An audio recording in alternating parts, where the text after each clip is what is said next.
Good day, everyone. I hope you are good and welcome to this session.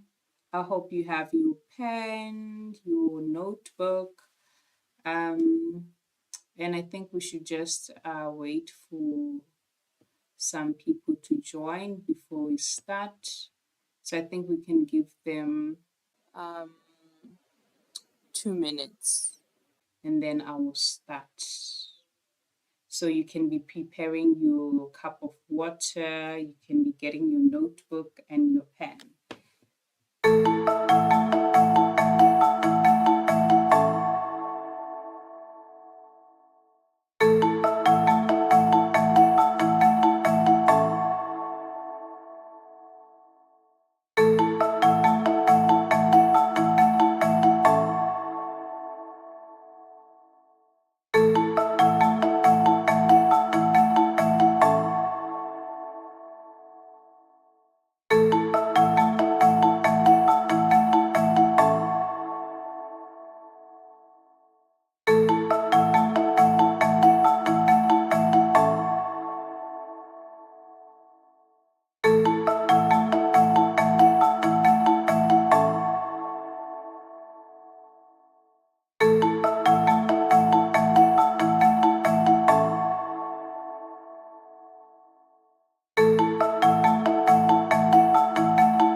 Um, let's get started.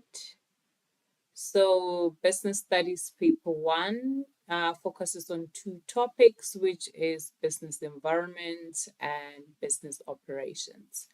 So, under business environment, we have impacts of recent legislation on businesses. We have developing of business strategies, and we also have business sectors. So, under business operations, we have human resources function and also quality of performance. So, we will start by looking at the business environments.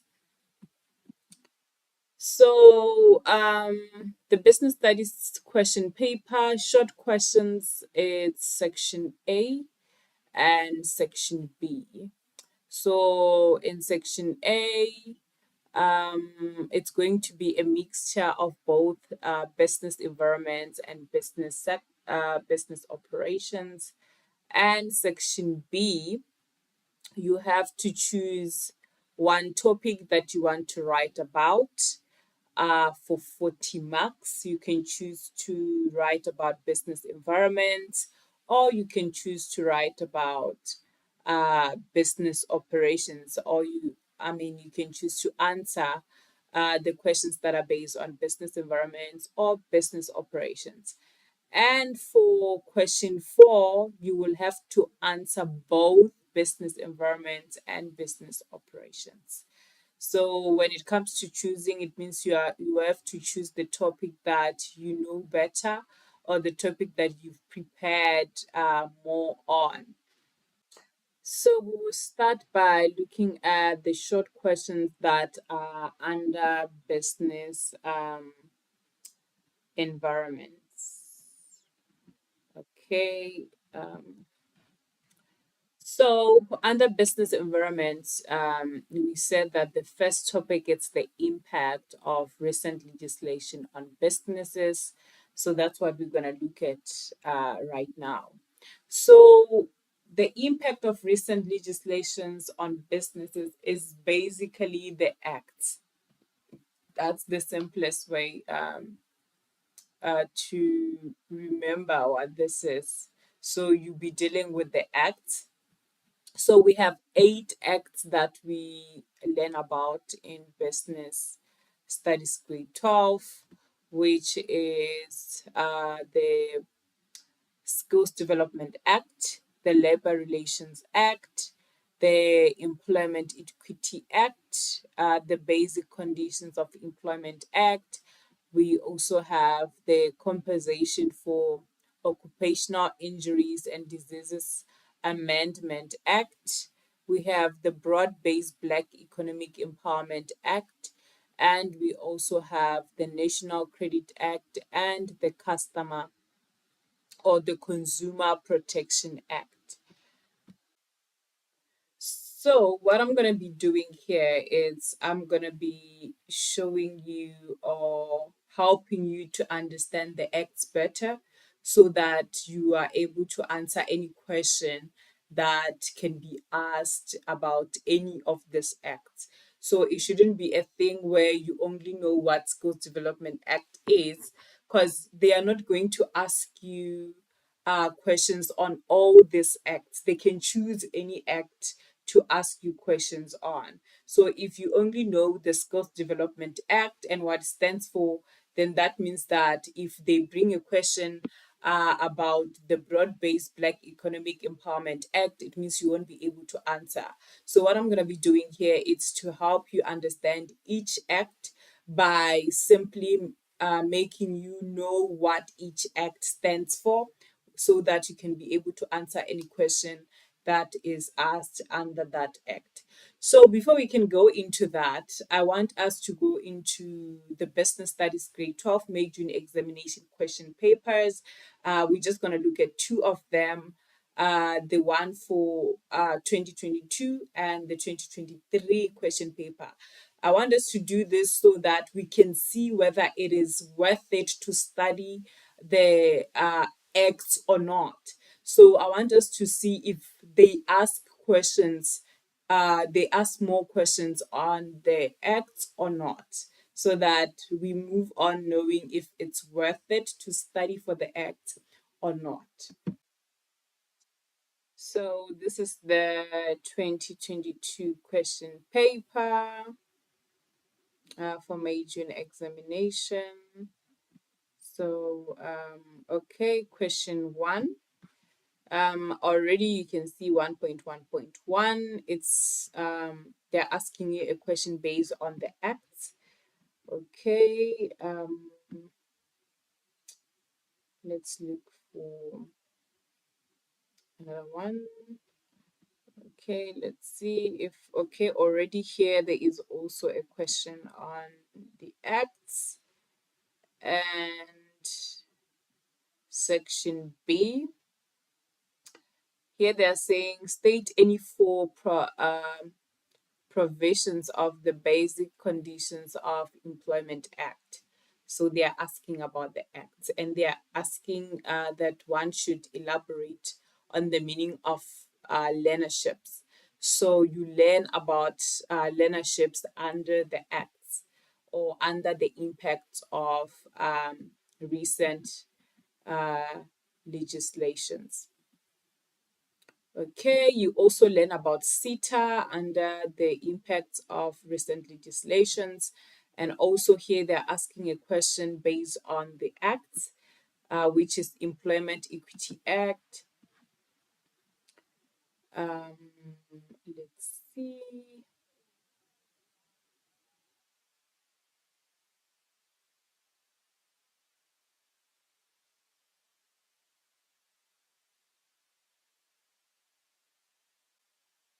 So we have another question on the acts. They're asking about the pillars of Broad-Based Black Economic Empowerment Act. And also here they're asking about the Labor Relations Act.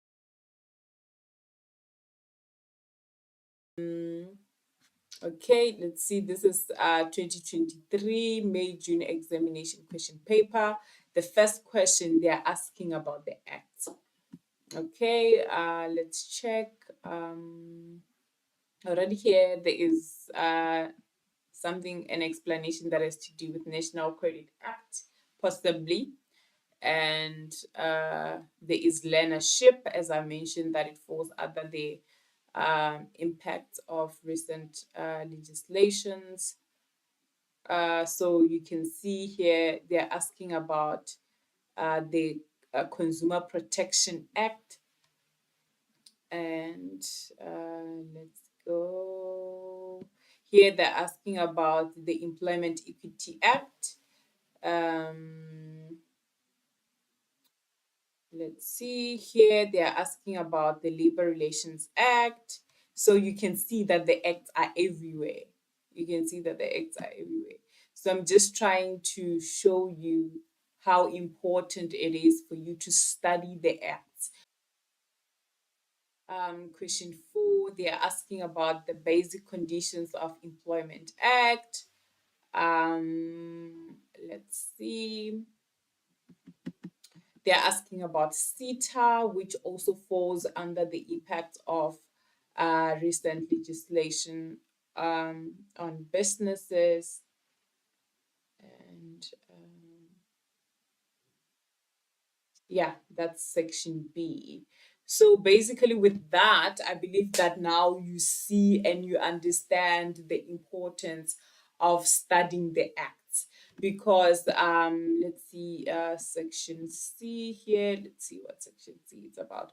You can see that here for section C, it's also a long question or an essay question that is based on the acts, which means that preparing for the act will not just help you with answering your short questions, will also help you to answer the essay question if they bring an essay question that is based on legislation. And remember, they might not bring a question that is based on the broad-based Black economic empowerment, but it can be a question that is related to any of the acts, which means you must study the acts and understand them. So I'm just going to be helping you on how to study the acts and to understand them better, so that it's not a cram work where when you forget one word, it's over. So I'm just going to help you to understand the acts. I believe now you see the importance of studying the acts. So let's go back to my presentation. So we're going to look at each act so that you can have a better understanding of all the acts, so that you can understand or know how to answer any question that comes under this act. So we'll start with Skills Development Act. So for you to have like a better understanding of what Skills Development Act is, you need to know what skills is or what a skill is. So a skill is the ability to do something well. And development is basically a process that creates growth and progress. So when they speak about Skills Development Act, it means that it's an act that promotes developing skills or improving people's skills.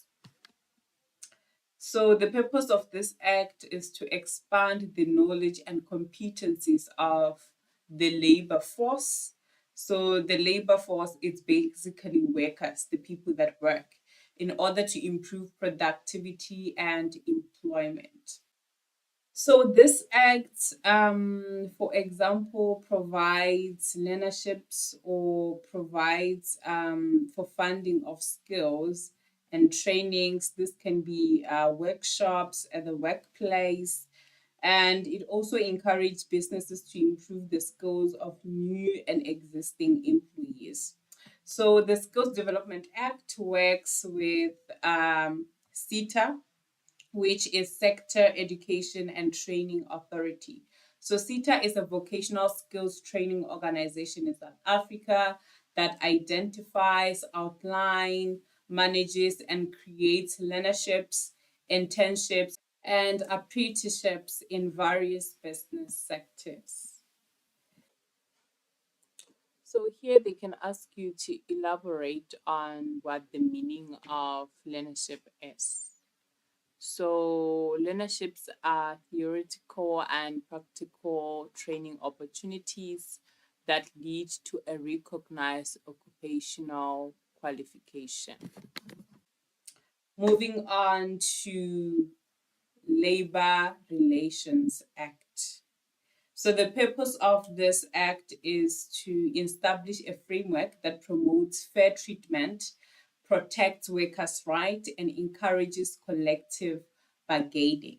So, for you to know what the Labor Relations Act is all about, you need to understand what labor is. So, labor refers to efforts to produce, or it's basically work.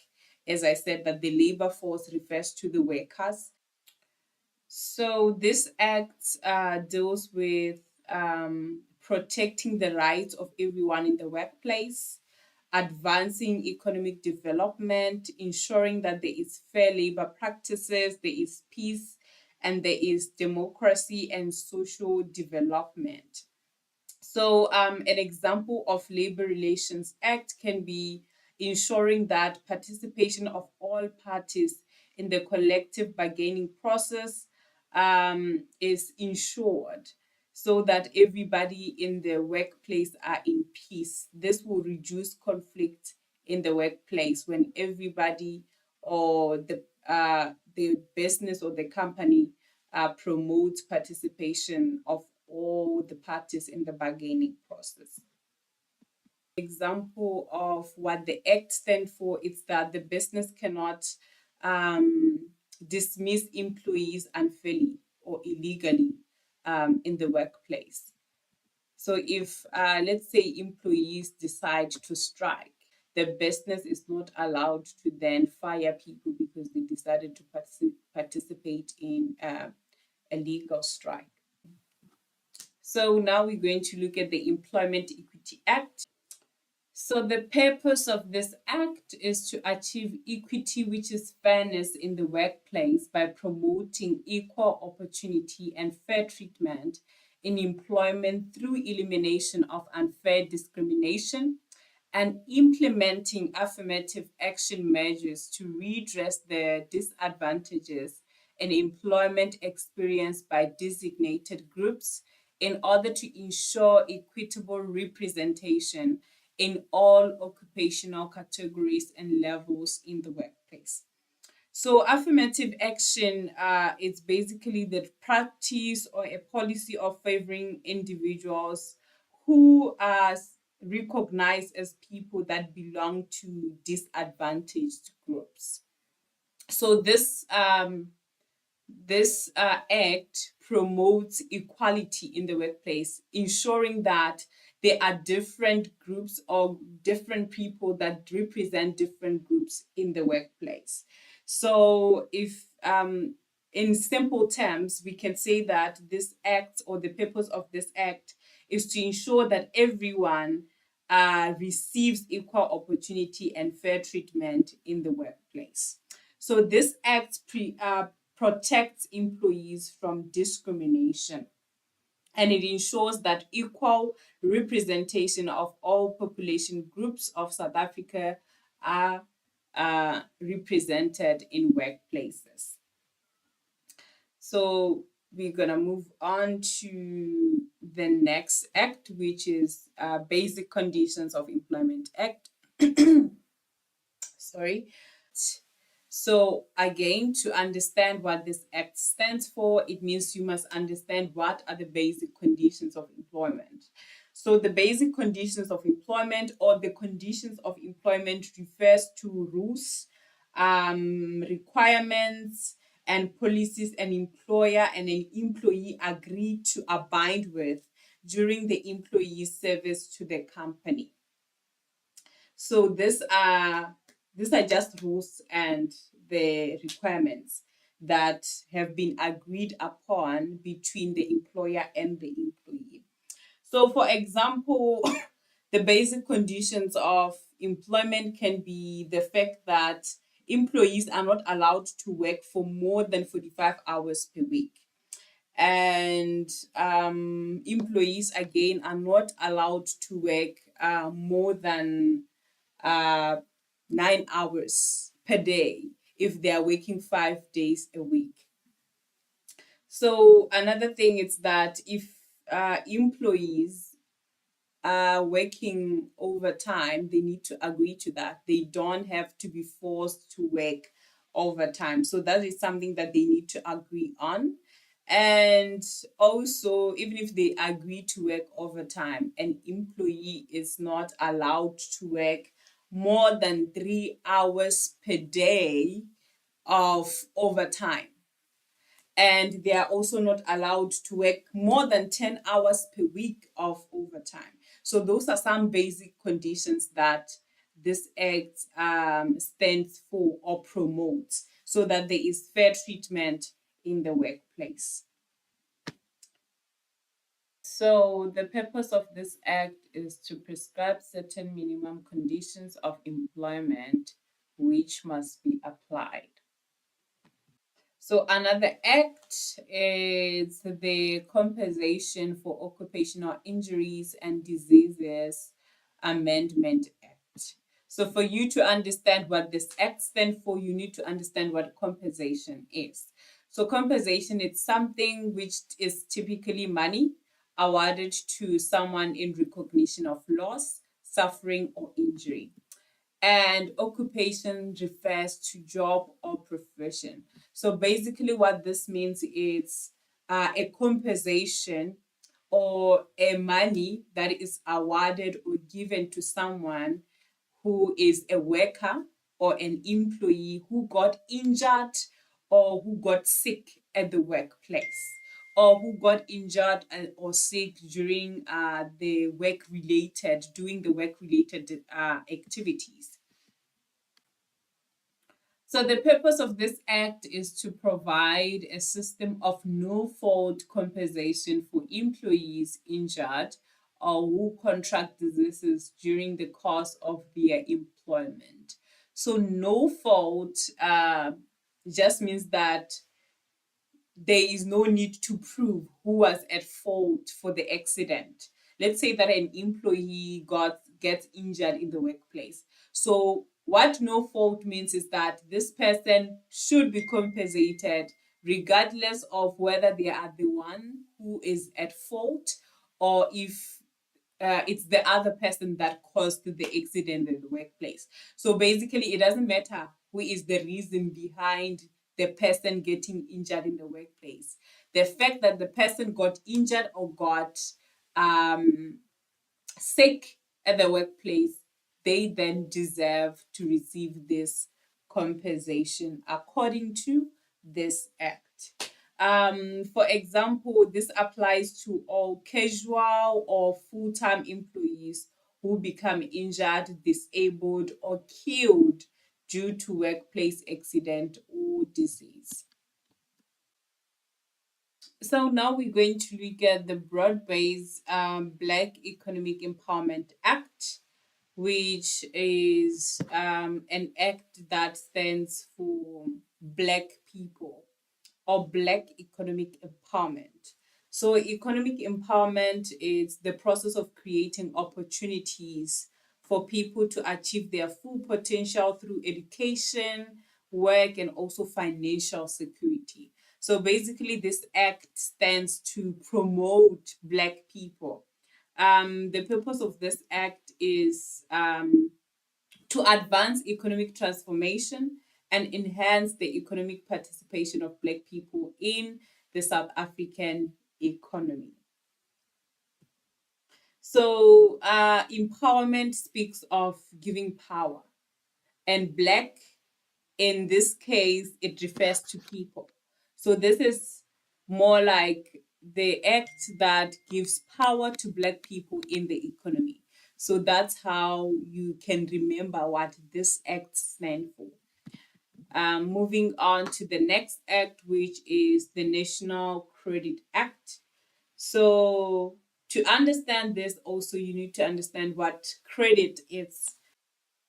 So credit is the ability of the customer to acquire goods or services prior to payment with the faith that payment will be made in the future. So the purpose of this act is to protect customers who enter into credit agreement with a credit provider. For example, a credit agreement can take a form of a credit card, it can be an overdraft, it can be a store card or personal loan. So this act ensures that the customer is well informed about the details included in their credit contracts.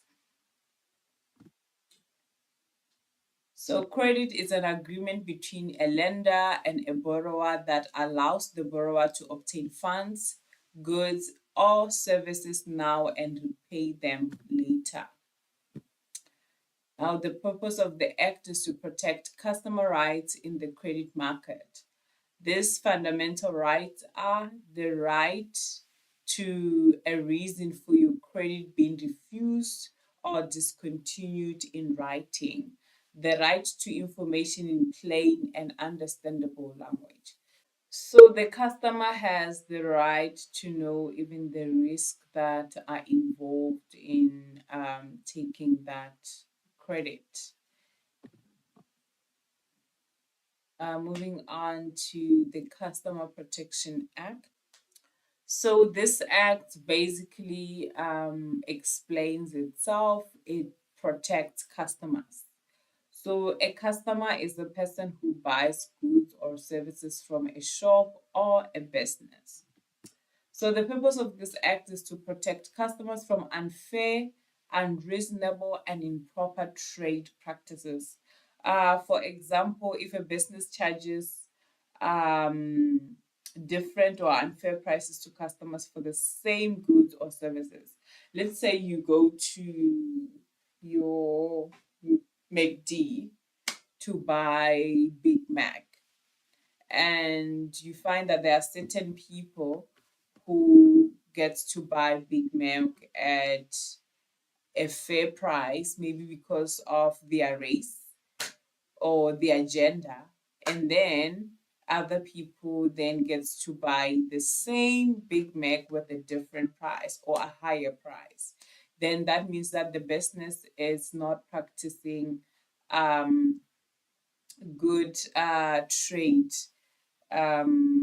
practices, which means that they have not been fair to their customers. So this act comes in to protect customers from such unfair behaviors or unfair practices by businesses.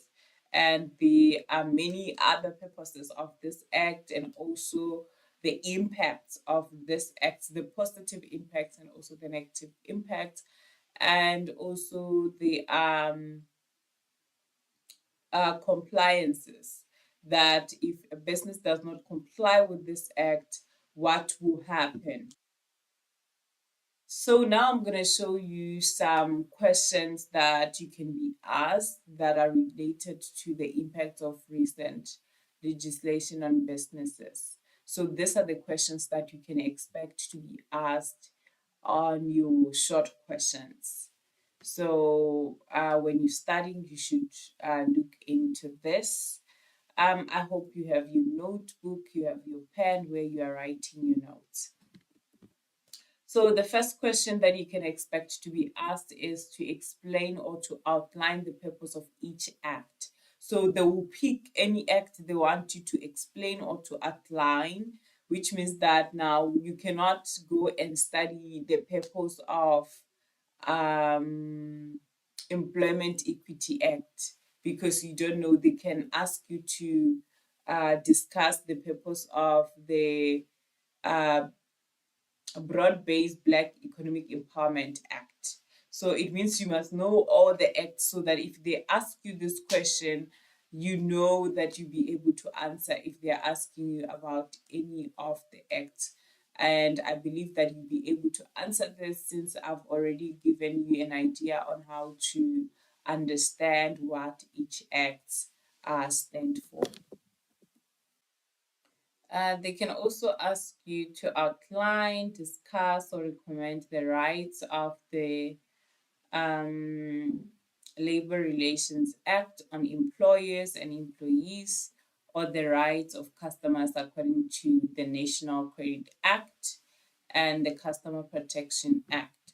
So when looking at this already, you can see that you need to study the acts and know them. You must know all the purposes of each act, the impacts of those acts, and also the what happens if a company or a business does not comply with the act. And also, they can ask you to explain the National Skills Development Strategy and the Human Resources Development Strategy, which is works together with the Sector Education and Training Authorities, which is SETA. So they can ask you to outline or explain the role of SETA. They can ask you to explain how SETA is funded. Remember that SETA is there to support the Skills Development Act. So businesses are usually that makes more money, they pay a certain percentage to SETA. So when you're studying the impact of recent legislation um, on businesses, you get to learn more about this.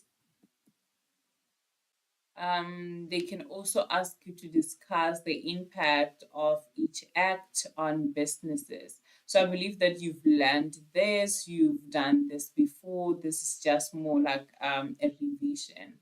So when you go back to your notes, to your test book, or whatever that you're using to study, it will be more like reminding yourself and getting to understand them better. They can ask you to outline the pillars of BBBEE, and they can also ask you to explain the implications of the broad based Black economic empowerment pillars on businesses. They can ask you to explain the penalties or the consequences for not complying with a certain act. Let's say they're asking you about the National Credit Act, or they're asking you about the Employment Equity Act. So they can ask you to explain what are the consequences or penalties when a company does not comply with the Skills Development Act or with the Employment Equity Act. They can ask you to outline or explain actions regarded as disciplinary by the various acts. They can ask you to suggest or recommend ways in which businesses can comply with the act. So now we're going to look at business strategies. Remember that under business environment, we have impact on recent legislations, we have business strategies, and we also have business sectors and their environments. So now we're going to look at business strategies. So, business strategy is basically an outline of the actions and decisions a company plans to take to reach its goals and objectives. The strategic management process is the process of defining and implementing an organization strategy. It involves analyzing current circumstances, developing a plan to reach important goals, and executing that plan. Okay, I think before we continue in looking at the strategies or the business strategies, I want us to go back again to the question paper and just check if there are any questions that are related to business strategies to see if it's actually worth studying for. Let's go into the question papers. Just escape this page and Okay, we're gonna look at the 2022 question paper first.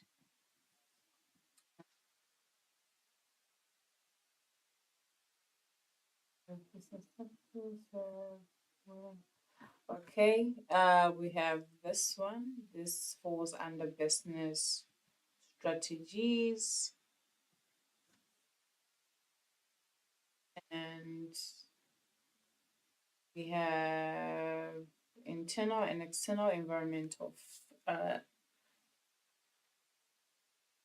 choose, um, okay, we also have this, which is pistol, which is the external environmental factors, and we also have what falls under.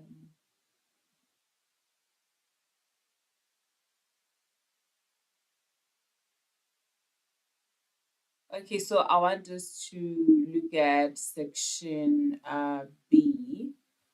Um, see,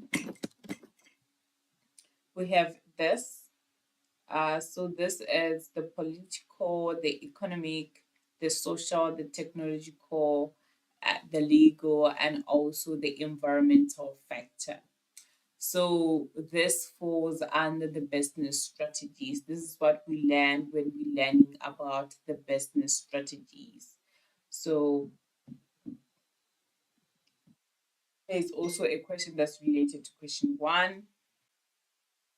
Code two steps in strategy evaluation. So another business strategy related question. Explain the other steps in strategy evaluation. Another question that's related to business study. I mean business strategies and the Porter's five forces models. This is also um, part of what you learn under business strategies. So you can see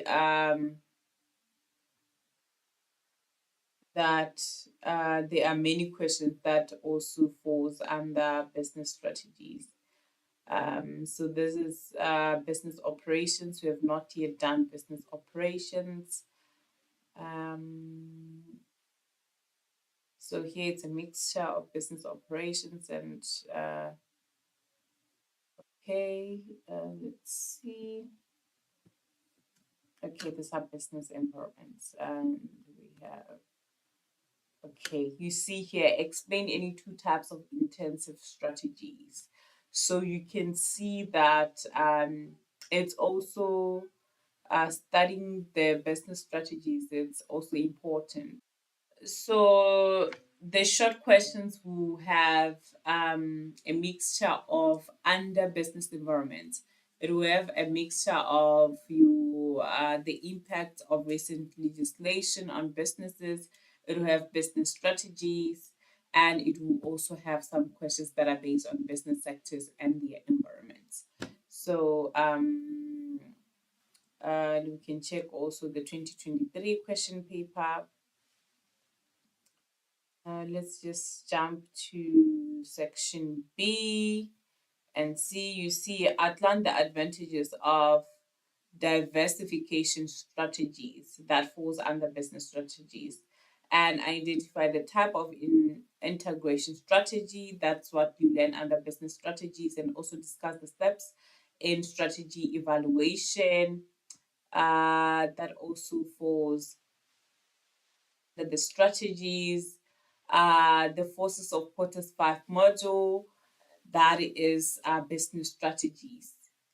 And let's see, advise businesses on strategic management process. So you can see that there is there are questions in every question paper. For paper one, there will be questions that are based on business strategies. So with that, it means that it's very important for us to study them and understand them. Okay, so I think we have seen enough. We can go back to the presentation. Now we're going to look at the different types of industrial analysis tools that businesses can use to develop and implement business strategies. And the first one is SWOT analysis. So this is a framework used to evaluate a company's competitive position and to develop strategic planning. So SWOT analysis assesses internal, which means inside, and external, which means outside factors, as well as current and future potential.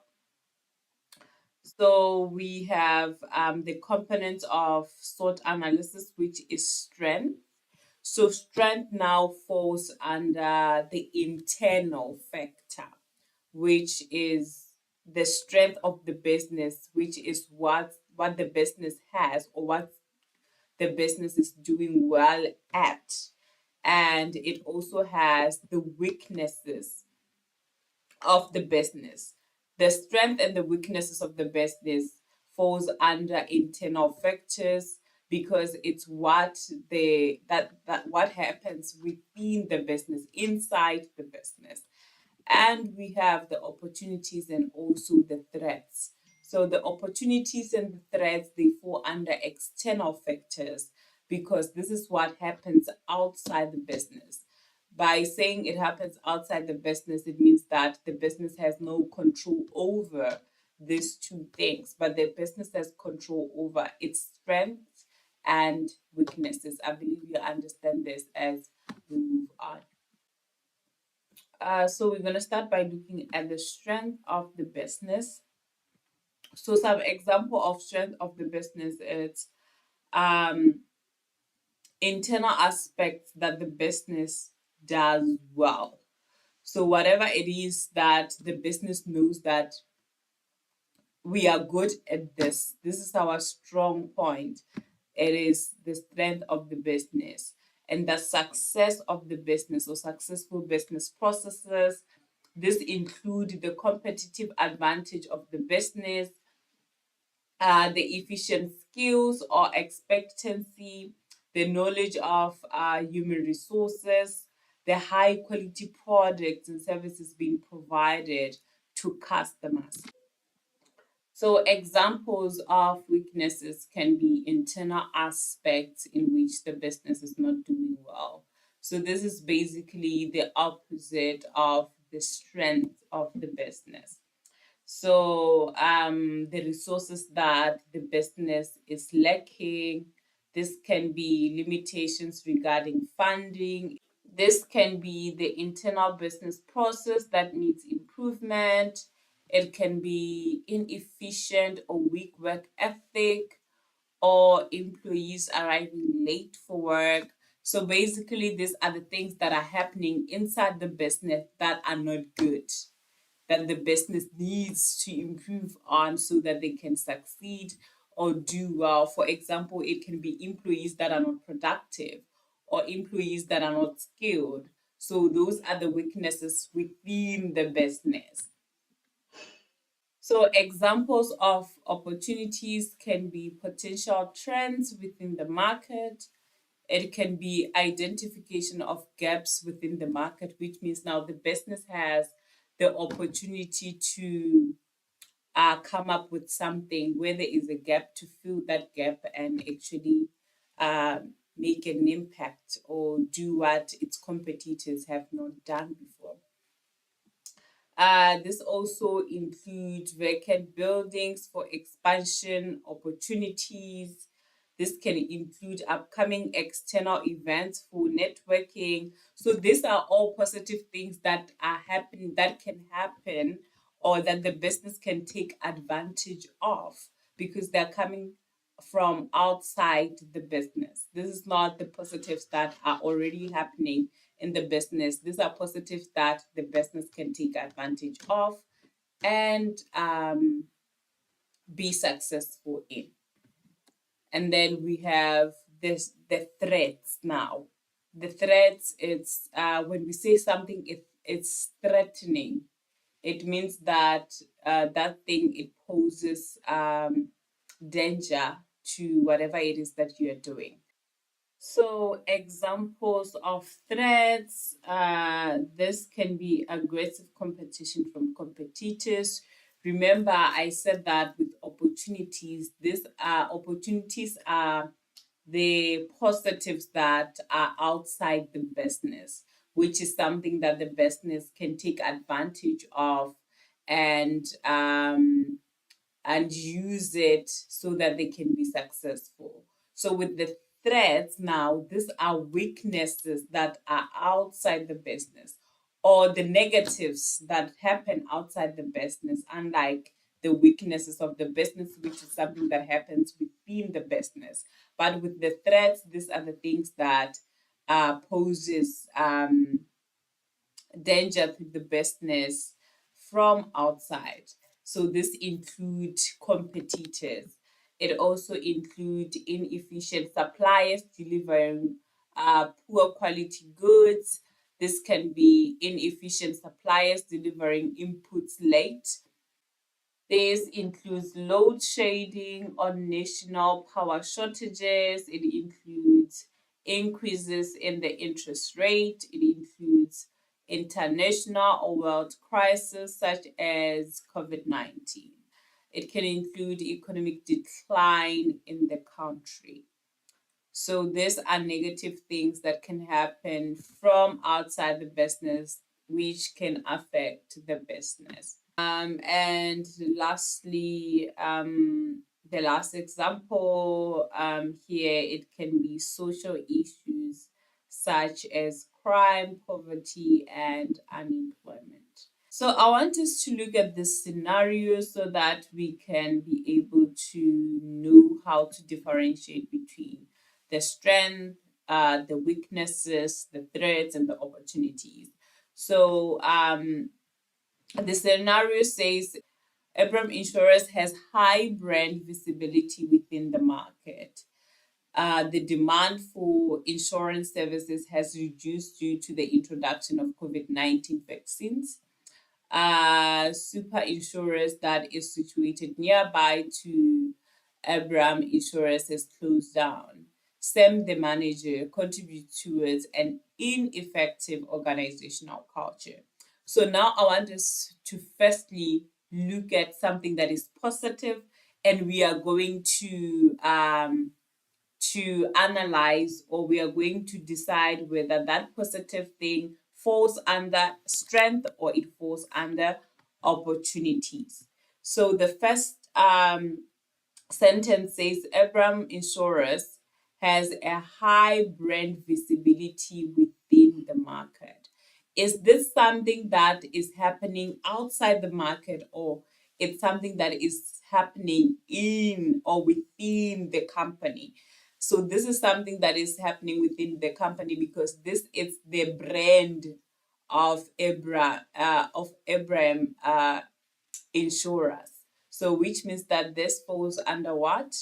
Under strength, because this is what's happening within the business. This is the strength of the business. The second sentence says the demand for insurance services has reduced due to the introduction of COVID-19 vaccines. Remember, we are starting by looking at positive things. So this is not a positive statement because the demand for insurance services has reduced. So the third sentence is super insurance that is situated nearby the Abram has closed down. So this is something that is positive because the competitor has went out of business, which means now Abram has more power because the competitor is out. So where does this positive thing falls under? It falls under opportunity because by when the competitors goes out, now Abram has the opportunity to do what? To gain the customers that were taken by the super insurance. Now they have the opportunity to gain more customers because they are now maybe the only insurance company in that surrounding, which means they will now collect everyone that is nearby. So now we are going to look at the negative things and decide whether they fall under weaknesses or they fall under the threat. So we are going to read again. Um, the demand for insurance services has reduced due to the introduction of COVID-19 vaccines. Is this something that is happening inside the business, or it's something that is happening outside the business that can affect the business? So COVID-19 vaccines, introduction of COVID-19 vaccines is something that is happening from outside. It's not something that is within the business, which means it falls under what? Threats, because threats and opportunities are external things. They happen outside the business. And the other negative thing is that Sam, the manager, contributes towards an ineffective organizational culture. This is also a negative thing, but it's happening within the business because Sam is the manager of the business and is contributing, is not doing well within that business, inside that business. So this falls under weaknesses. So I hope you now understand the difference between the strength and the opportunities, and the weaknesses and the threats. So the weaknesses and threats are negative things. The strength and opportunities are positive things. But the difference is that with strength is something that is happening within the business. Opportunities are something that are happening outside the business, which the business can take advantage of. And with weaknesses, these are things, negative things that are happening inside the business. And the threats now are things that are negative that are happening outside the business that can pose a threat to the business. Moving on to the second industrial analysis tool, which is the Porter's Five Forces model. So this model is an industrial analysis tool that was developed by Michael E. Porter to analyze the position of the business in the market environment. So it's based on the rationale that five forces determine or influence the competition strength or position of the business within the market or industry. It is used by businesses around the world to measure, among others, profitability, competitive intensivity, competitive environment, competitive position, or attractiveness within the market or industry. So now we're going to look at the application of the Porter's Five Forces model by businesses, which includes the power of suppliers, which is the ability of suppliers to increase the price of the supplied product or service. The power of buyers. This is the ability of buyers to influence the business to decrease or drop the price of the product or service. And we have barriers of new entrants to the market, the existing barriers that prevent new entrants from entering the market successfully. So this is when a business or someone wants to go into a certain industry, wants to start a business in that industry. So the barriers that can prevent someone from starting a business or from being successful in that business, we call them barriers of new entrants.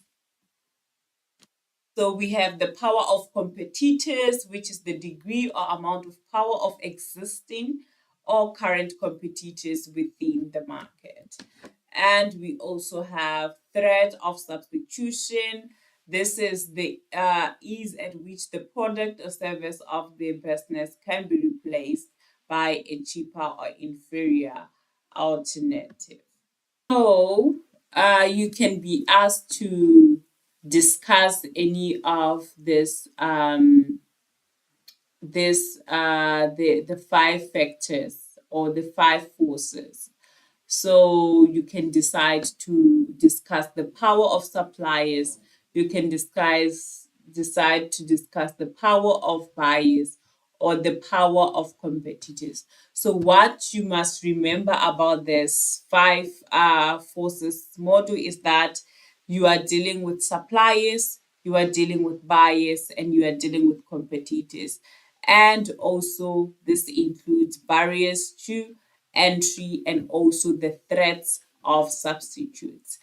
So you will see, you come up with a way which will enable you to remember this five forces model, so that you can be able to model, so that you can be able to remember them, because it's very easy. Once you know that there is power of suppliers, you know that the suppliers have power to increase prices. And if there is power of buyers, it means now the buyers also have the power to influence prices to drop. And if we are speaking now of power of competitors, it means now we are speaking of the amount of power that exists in that market. And now we're gonna move on to the third industrial analysis tool, which is PESTLE, or PESTLE as I like to call it. So this analysis tool represents macro environment, which is the external factors. This is the political factor, it's the economic, the social, the technological, the legal, and the environmental uh, factor.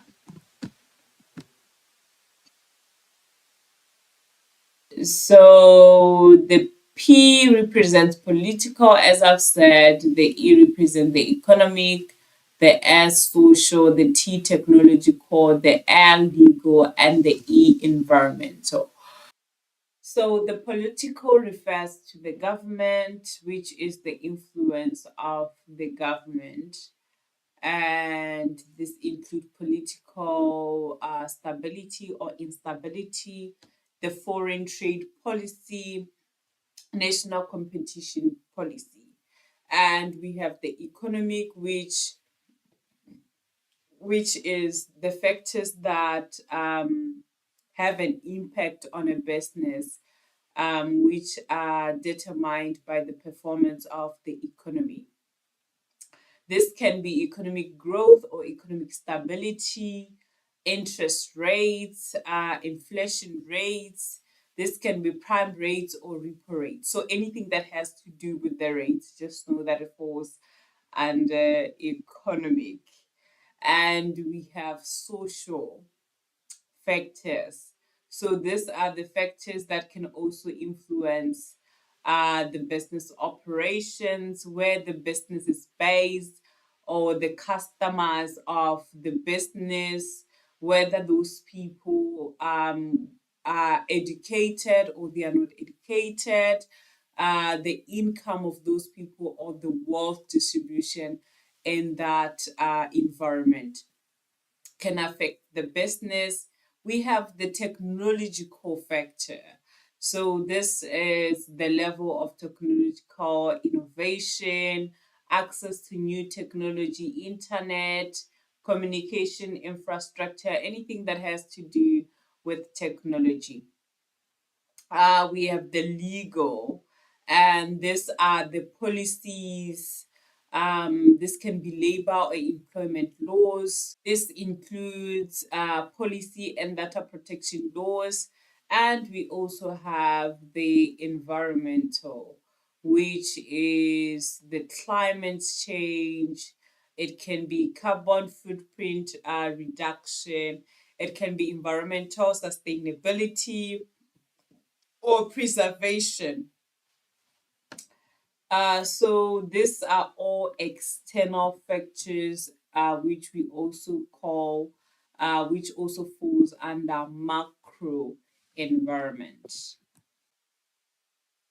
So now we're going to use this scenario in order for us to um, better understand the six vectors. So here we have challenges that are faced by the Aganta industrial suppliers, and we are supposed to identify which factor is affecting the business.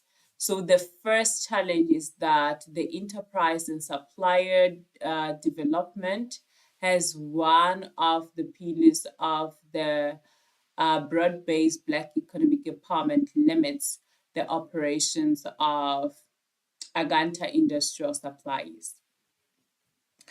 So this is the ESG as one of the pillars of the BBBEE, which is an act.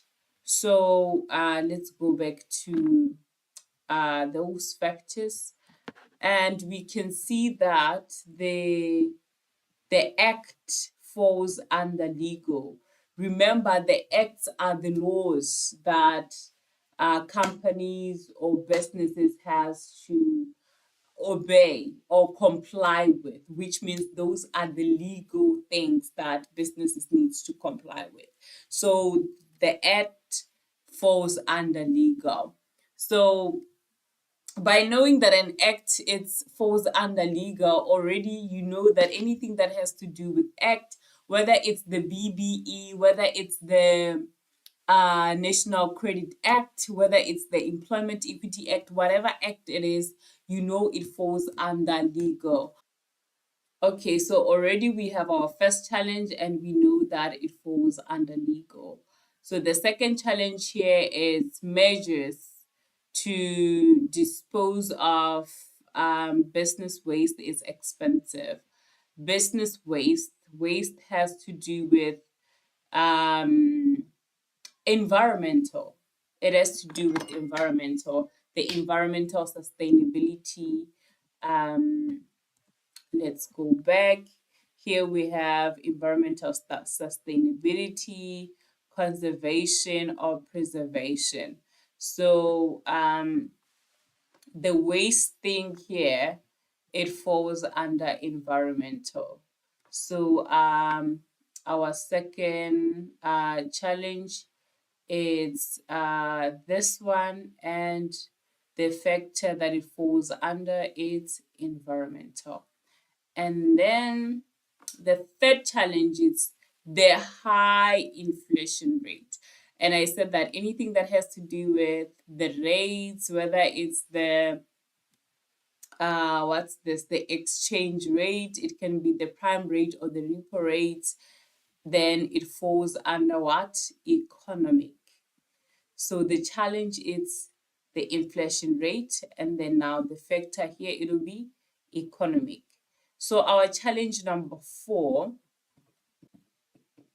is that some of their employees lack the skills to use technology. I think this one, it's obvious. It's technological factor. And the fifth challenge, imports for main raw materials have been paused because of the trade agreements.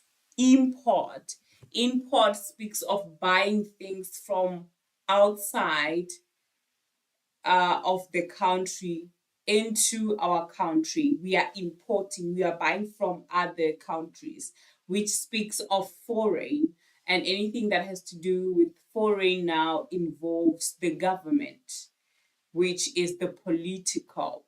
So it means here our challenge number 5, it's here, and then the factor that it falls under, it's the political. The last challenge here is that the Aganta industrial supplies is not conversant with the local language of the customers. This is the social, where the surrounding of the business, the people around the business, and that is the social. Okay, so recommendations for each of the challenges and the factors it falls under. So in your textbooks, you will see challenges posed by all these factors and the recommendation. So I believe you go through that on your own because of time. Because I think we've already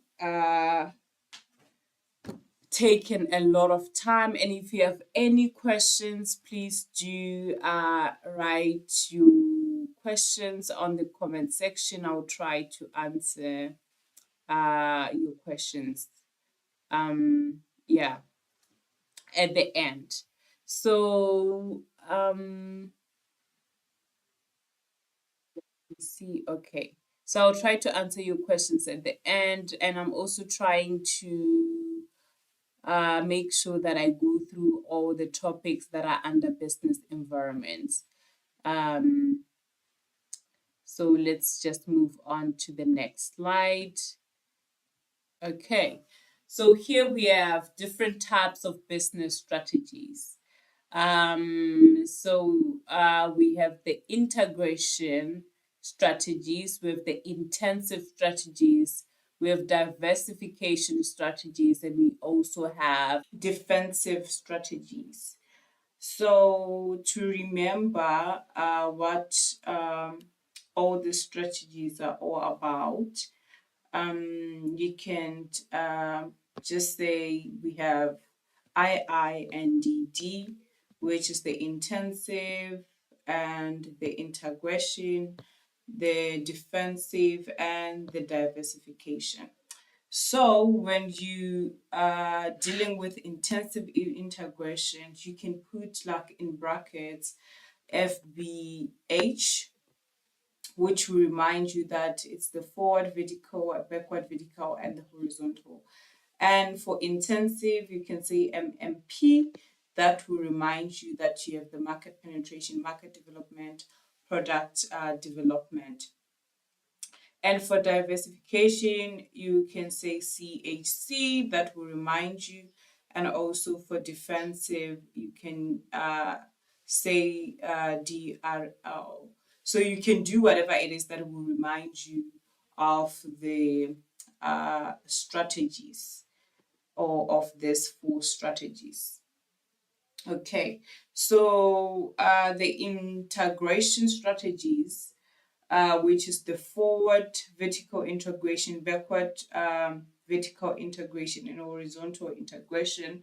I'm just gonna give you like a brief explanation of what this is, and we're gonna move on because hey, time is no longer on our side. So I'll try to push so that we finish so that I can attend to your questions. So the forward vertical integration occurs when a business decides to move forward in the supply chain. So for example, let's say that a clothing manufacturer that sells its finished products to a middleman who then sells them in smaller bunches to individual retailers, then decides to experience forward vertical integration. It means that that manufacturer would join a retailer and can be able to open its own stores. So let me show you an example. So the clothing manufacturer, it's here. So we see all the stages. It's from raw material supplier and then the manufacturer. So this manufacturing company decide that they are now no longer going to have a middleman who is going to then sell their clothes to different retailers who are going to sell them to customers. Now they decide to open their own retail store where they can sell their products directly to the customers, which means that this manufacturing company is moving forward in the supply chain because they are not just going to manufacture, but they are also going to have a retail store where they sell their products directly to the customers. They've moved forward. That's what the forward vertical integration is all about. So the backward vertical integration is when companies acquire or merge with a supplier in their value chain for raw materials or services used to produce their own final goods or services. So let's go back to that chain. So for example here, when it's backward into vertical integration now, let's say for example, a baker decides to now purchase a wheat processor or a wheat farm.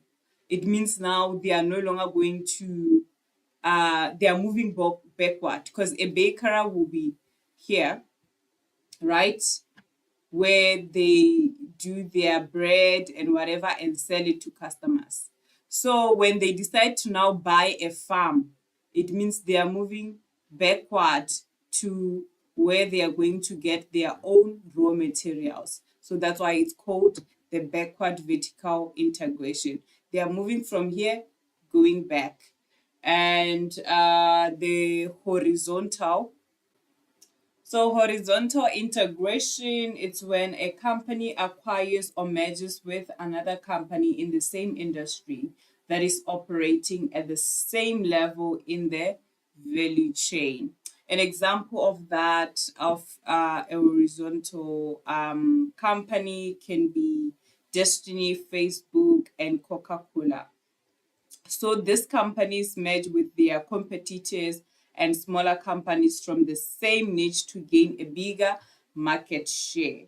So, for example, Coca-Cola acquired Del Valley in 2007. This was one of the main Mexican juice companies with the objective of expanding its beverage profile, mainly in Latin America.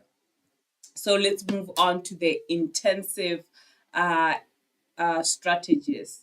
Here we have the market penetration. So market penetration refers to the successful selling of a good or service in a specific market. So I'm not gonna go deeper into these things anymore, because just to save time, I just want you to know what each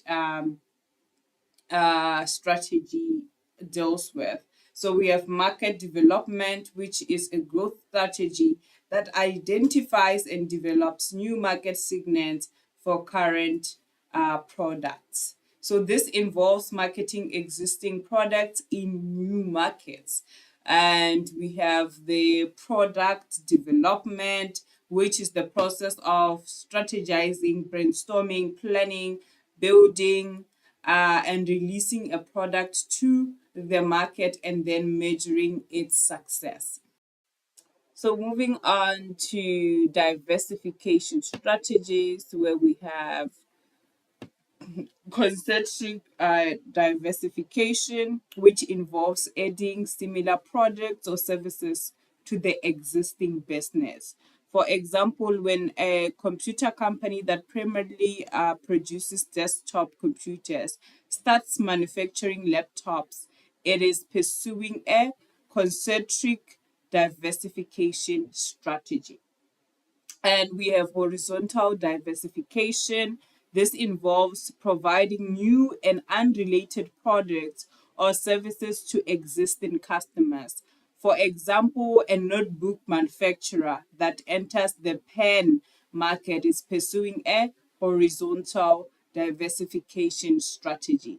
And we move on to colonment rate diversification,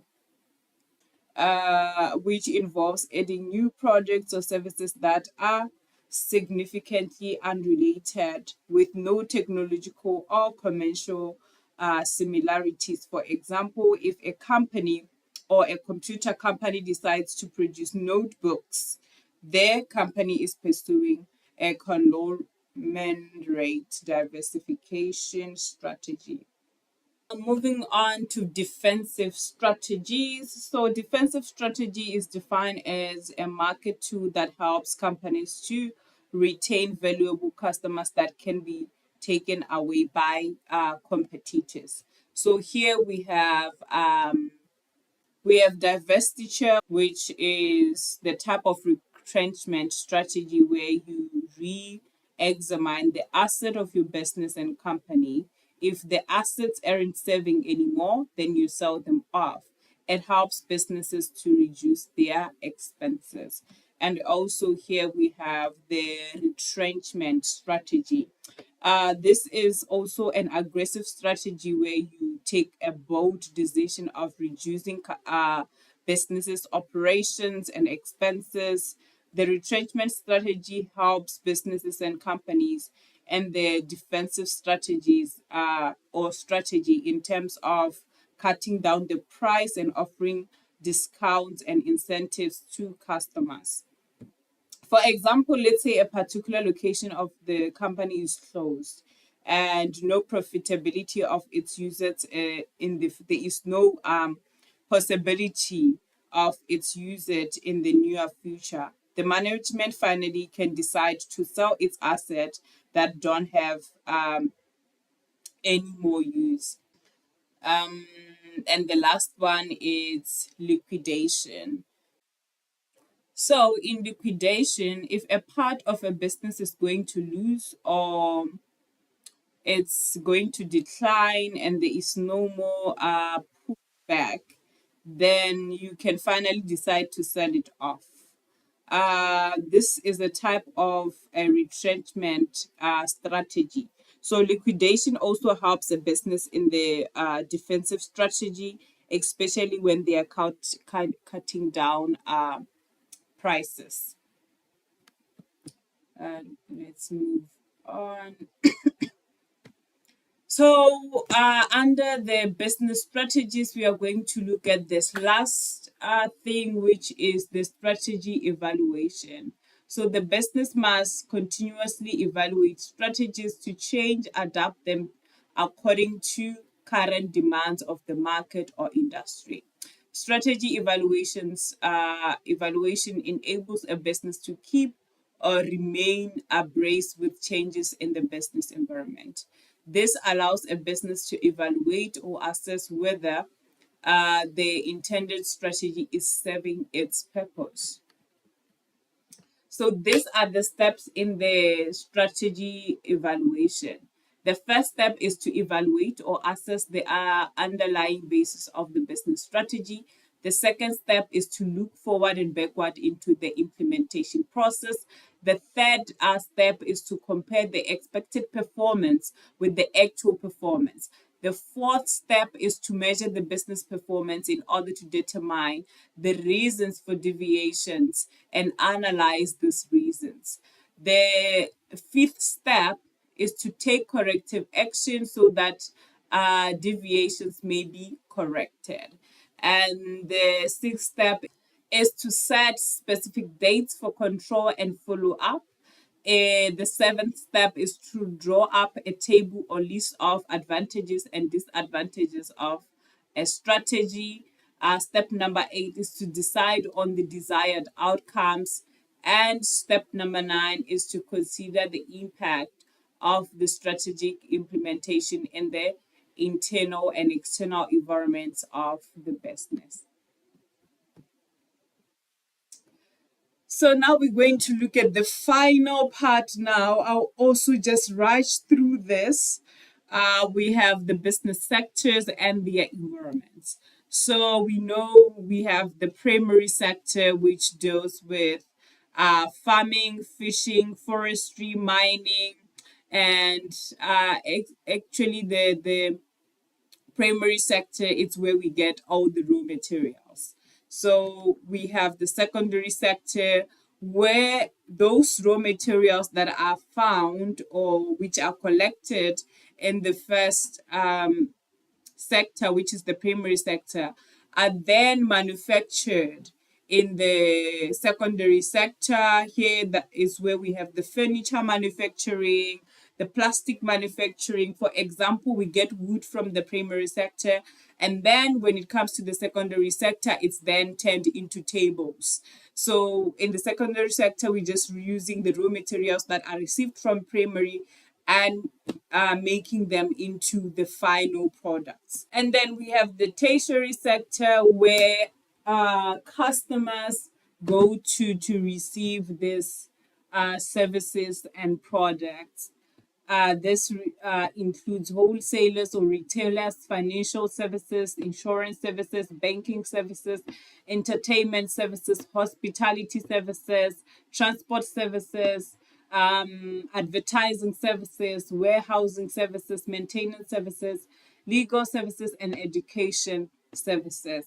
So there is a whole lesson that I did on the business sectors and their environment. So if you want to get more understanding of these topics, you can go and check that out. So I also have a scenario here that's going to help us to understand this sectors better.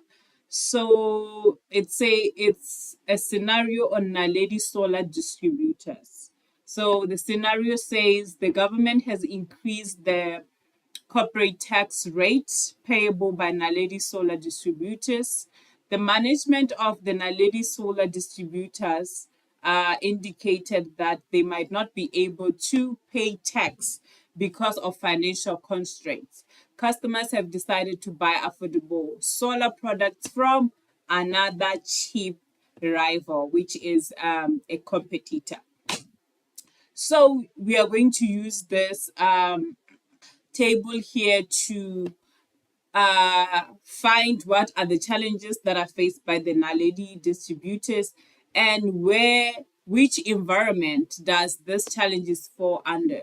So we have three types of environments, which is the market environment, the micro environment, and the macro environment. So also, if you want to know this better or understand this better, you can go and check out that video. It's very short, but it explains this in more detail. So the first challenge here that we are seeing is that the government has increased the corporate tax rates. So that is the first challenge, which means number one, we will write that the government has increased tax. And which environment does the government fall under? That is macro. Macro, it's where we have the macro factors, where we have the political, the economic, the social, the technological, and other factors. So the government falls under the macro environment. The extent of control, it's no control, because Naledi solar distributors, they cannot control what the government does. So they have no control when it comes to the macro environment. So anything that happens in the macro environment, which is the pestle or the political, the economic, the social, the technological, all those things, the business cannot be able to control them because they are external factors. So the second challenge is that the Naledi solar distributors, they have financial constraints. They cannot pay for the tax. So this challenge falls under market environment. This is because this is happening inside the business. It's happening within the Naledi business. It's not an external problem, it's an internal problem. And the extent of control, it's full control, since the Naledi solar distributors, they can do something about this. They can try to work out things and ensure that they are financially stable, and they can come up with ideas on how to be financially well, so that they can be able to pay for the tax. And the last one is customers have decided to buy affordable solar products from another cheap competitor. That is like the third challenge. So the environment that this challenge falls under is the micro environment. The micro environment, because the micro environment deals with suppliers, the competitors, and yeah, and the extent of control, it's some control, which is limited. So Naledi distributors, they have some control when it comes to this, because they can decide to come up with ways on how they are going to beat their competitors or to have a competitive advantage.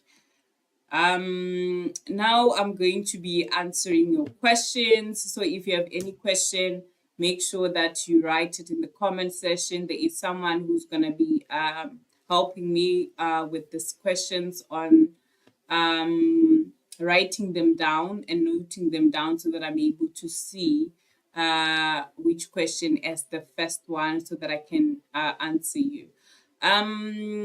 So I'm going to end this session. So what I'm going to do is I'm going to start a new session specifically for answering your questions. So I'm going to end the session. You will just rejoin the new session that I'm going to create right now. Yeah, so see you in the next session. Thank you.